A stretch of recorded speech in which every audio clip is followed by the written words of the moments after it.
The boy who harness the wind എന്ന ചാപ്റ്ററിൻ്റെ question and answers ആണ് ഇന്ന് നോക്കാൻ പോകുന്നത്. അപ്പോൾ നമുക്ക് വൺ ബൈ വൺ ആയിട്ട് നോക്കാം. First question, why did the villagers goes to bed early? Villagers goes to bed early because they had no electricity in the village. അപ്പം അവിടെയുള്ള വില്ലേജേഴ്സ് എന്തിനാണ് വേഗം കിടന്നുറങ്ങാൻ പോകുന്നതെന്നാണ് ചോദിക്കുന്നത്. അവിടെ അവർക്ക് വൈദ്യുതിയൊന്നും അങ്ങനെ കിട്ടാത്തത് കൊണ്ടാണ് അവരങ്ങനെ വേഗം പോയി കിടന്നുറങ്ങാൻ നിൽക്കുന്നത്. നെക്സ്റ്റ് ക്വസ്റ്റ്യൻ നോക്കാം. Y did William crack open old radios? William എന്തുകൊണ്ടാണ് ഈ ഓൾഡ് റേഡിയോസ് ഒക്കെ ഇങ്ങനെ പൊട്ടിച്ചു നോക്കാൻ കാരണം എന്നാണ്. William cracked open his old radio to see what was inside and learn how to work. അപ്പം റേഡിയോക്കകത്ത് എന്താണെന്നറിയാനും അതെങ്ങനെ വർക്ക് ചെയ്യുന്നതെന്ന് അറിയാൻ വേണ്ടിയിട്ടാണ് അവൻ അതൊക്കെ പൊട്ടിച്ചു നോക്കിയിട്ടുണ്ടായിരുന്നത്.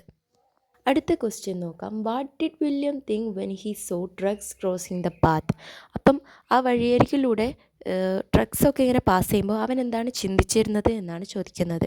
William so the truck and wonder how it worked. He was curious about what made it move.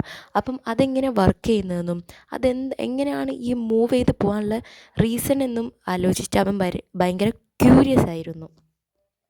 Next question, what did William father do to help the family survive? അപ്പം വില്യൻ്റെ അച്ഛൻ എന്താണ് ചെയ്തത് ആ ഒരു ഫാമിലിക്ക് സർവൈവ് ചെയ്ത് നിലനിന്ന് പോകാൻ വേണ്ടിയിട്ട് എന്താണ് ചെയ്തത് എന്നാണ് ചോദിച്ചത്. He told the family to eat only 1 meal a day because the was not enough food. അപ്പം വേണ്ടത്ര ഫുഡൊന്നും കിട്ടാത്തത് കൊണ്ട് ഒരു ദിവസം ഒരു മീൽ മാത്രം കഴിച്ചാൽ മതി എന്ന നിലയ്ക്കായിരുന്നു വില്യമിൻ്റെ അച്ഛൻ അവരുടെ ഭക്ഷണത്തിൻ്റെ കാര്യം നോക്കിക്കൊണ്ടിരുന്നത്. നെക്സ്റ്റ് ക്വസ്റ്റ്യൻ നോക്കാം. What did William learn from the science books in the library? ലൈബ്രറിയിൽ നിന്നും ലഭിച്ചിട്ടുള്ള സയൻസ് ബുക്കിൽ നിന്നും വില്യം എന്താണ് പഠിച്ചെടുത്തത് എന്നാണ്. He learn how engines move big trucks and how radios pull music from the sky. എങ്ങനെയാണ് ഈ ട്രക്സൊക്കെ മൂവ് ചെയ്യുന്നതെന്നും ഈ റേഡിയോ എങ്ങനെയാണ്, അതായത് റേഡിയോയിൽ നിന്നും എങ്ങനെയാണ് സൗണ്ട്സൊക്കെ വരുന്നതും എന്ന് അവന് മനസ്സിലാക്കിയെടുത്തു. Why did William think the windmill was more than just a machine?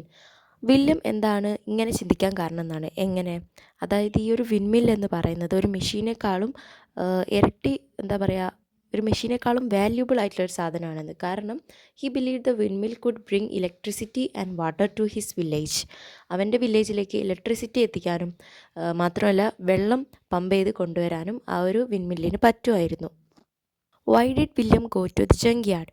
അതായത് ജങ്ക്യാർഡ് എന്ന് പറഞ്ഞാൽ ആക്രികളൊക്കെ ഉണ്ടാവുന്നൊരു സ്ഥലമാണ്. ഇതുപോലുള്ള പ്ലാസ്റ്റിക് വേസ്റ്റും കാര്യങ്ങളൊക്കെ ഉണ്ടാവുന്നൊരു സ്ഥലമാണ്. അപ്പം അവിടത്തേക്ക് എന്തിനാണ് വില്യം പോയത് എന്നാണ് ചോദിക്കുന്നത്.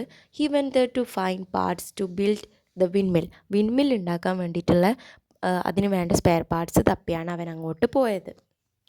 How did William create the tower for the windmill? ആ ഒരു വിൻഡ്മില്ലിന് വേണ്ടിയിട്ടുണ്ടായിരുന്ന ടവർ എങ്ങനെയാണ് വില്യം ഉണ്ടാക്കിയത് എന്നാണ് ചോദിക്കുന്നത്. William and his cousin cut down tall trees and use the wood to build the tower. അപ്പം നമുക്കറിയാം വില്യമും അവൻ്റെ കസിനും ഒരു ഫ്രണ്ടും കൂടെ കാട്ടിൽ പോയിട്ട് ആ ട്രീയുടെ ട്രങ്കൊക്കെ ഇങ്ങനെ തടിയൊക്കെ മുറിച്ചുകൊണ്ട് വന്ന് അങ്ങനെ ആ ഒരു വുഡ് വെച്ചിട്ടാണ് അവർ ആ ഒരു വിൻഡ്മില്ലിന് വേണ്ട ടവർ ഉണ്ടാക്കാൻ വേണ്ടി ശ്രമിച്ചത്. നെക്സ്റ്റ് ക്വസ്റ്റ്യൻ നോക്കാം. When did the onlookers start sharing? അപ്പോൾ അവിടെ നോക്കിക്കൊണ്ടിരിക്കുന്ന ആൾക്കാർ, ഇവനിതൊക്കെ ഉണ്ടാക്കുമ്പോൾ നോക്കിക്കൊണ്ടിരുന്ന ആൾക്കാർ ചീർ ചെയ്യാൻ തുടങ്ങിയത് എപ്പോഴായിരുന്നു എന്നാണ് ചോദിക്കുന്നത്. When the windmill started spinning the onlookers began to cheering. അപ്പോൾ ആ ഒരു വിൻഡ്മില്ല് ഇങ്ങനെ സ്റ്റാർട്ട് ചെയ്ത് അങ്ങനെ അതിങ്ങനെ സ്പിൻ ചെയ്യാൻ തുടങ്ങി, കറങ്ങാൻ തുടങ്ങി. അപ്പോഴാണ് അവിടെ നോക്കി നിന്നിരുന്ന ആൾക്കാരൊക്കെ ചീർ ചെയ്യാൻ തുടങ്ങിയത്. Next question, why did William think he had just begun? അപ്പം ഇത് ലാസ്റ്റ് ക്വസ്റ്റ്യൻ ആണ്. അപ്പം ഇതിൽ പറയുന്നത് വില്യം എന്താണ് ഇങ്ങനെ ചിന്തിക്കാൻ കാരണം, എങ്ങനെ, അതായത് ഇത് ചെറിയൊരു തുടക്കം മാത്രമാണെന്ന് അവനിങ്ങനെ കരുതാൻ കാരണം എന്താണെന്നാണ് ചോദിക്കുന്നത്. William thought he had just begun because he want to do more things to help his village. അവൻ്റെ വില്ലേജിനെ ഹെൽപ്പ് ചെയ്യാൻ വേണ്ടിയിട്ട് ഇനി അവന് കാര്യങ്ങൾ ചെയ്യാനുണ്ട്. അപ്പം ഇത് അതിൻ്റെയൊക്കെ ഒരു തുടക്കമായിട്ടാണ് അവൻ കാണുന്നത്. അതുകൊണ്ടാണ് അവനിങ്ങനെ ചിന്തിക്കാൻ കാരണം. അപ്പോൾ ഇത്രയേ ഉള്ളൂ നമ്മുടെ ഈ ഒരു ചാപ്റ്ററിലെ ക്വസ്റ്റ്യൻ ആൻഡ് ആൻസേഴ്സ്. അപ്പം നിങ്ങൾക്ക് മനസ്സിലായെന്ന് വിചാരിക്കുന്നു. അപ്പോൾ നമുക്ക് നെക്സ്റ്റ് വീഡിയോയിൽ കാണാം. അപ്പോൾ എല്ലാവരും ഒന്ന് സബ്സ്ക്രൈബ് ചെയ്ത് വെക്കുക. അപ്പം ബൈ.